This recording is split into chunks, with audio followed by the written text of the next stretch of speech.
Hi, this is Lily Cotilla. Welcome to Edging Life. When it comes to couples, there are actually three things at work: the individual self of both egos, as well as the relational self.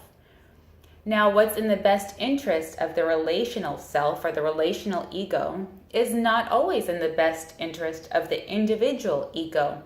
It's about making a choice and deciding in any given scenario or variable, we'll call it X, what has more weight if you want to feed the individual ego or the relational ego. Now, when it comes, so it's not just about ego versus ego. Think of it like this, that it's a three-prong approach to relationships. When you're deciding whether or not something is of importance to you, sometimes people use this 0 to 10 spectrum.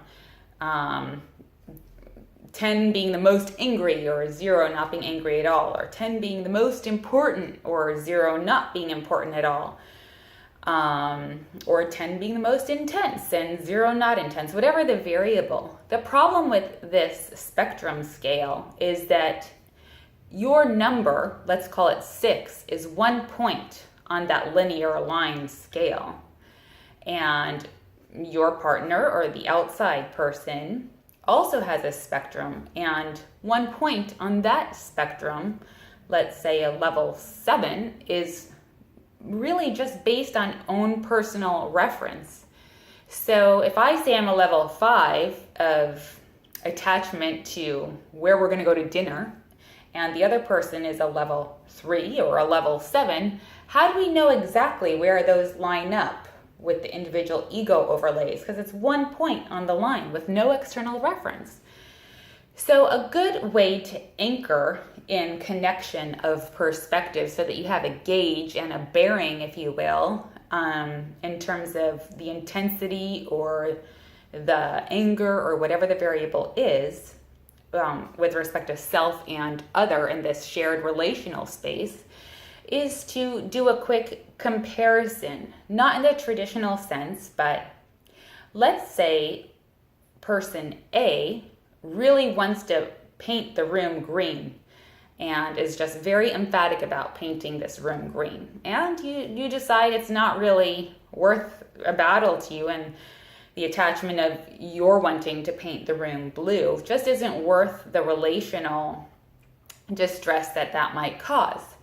And you see how important and excited this person is to paint the room green.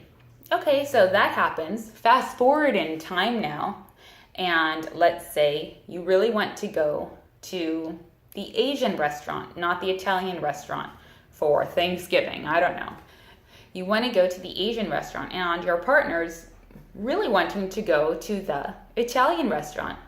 Well, if this is one of those times where individual ego is important to you to honor rather than feeding the relational ego, instead of just going to a point on the spectrum scale, telling your partner, well, I really want to go to the Asian restaurant, a level 5, the point of common shared reference would be that room that you decided to feed the relational ego and let the partner paint it green even though you wanted it blue.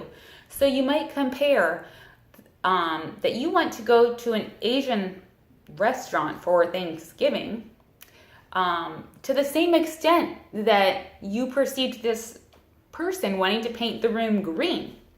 It's this important to you. So you see, by using a perspective and a give of other in the past and your perceived view of attachment that person had to the room, that shared construct, and overlaying the Asian in comparison to Italian restaurant for Thanksgiving over the previous framework that had been established, you start to have more of an anchoring and a bearing of what intensity or anger or attachment or whatever the variable is. Because it's no longer just a point and the point comparison. You're creating a shared platform of relational ego. And once you start to map that, your relationship will get easier and easier for many things. This is just one of the areas of life that can be put onto this relational map. More to come later. Thanks.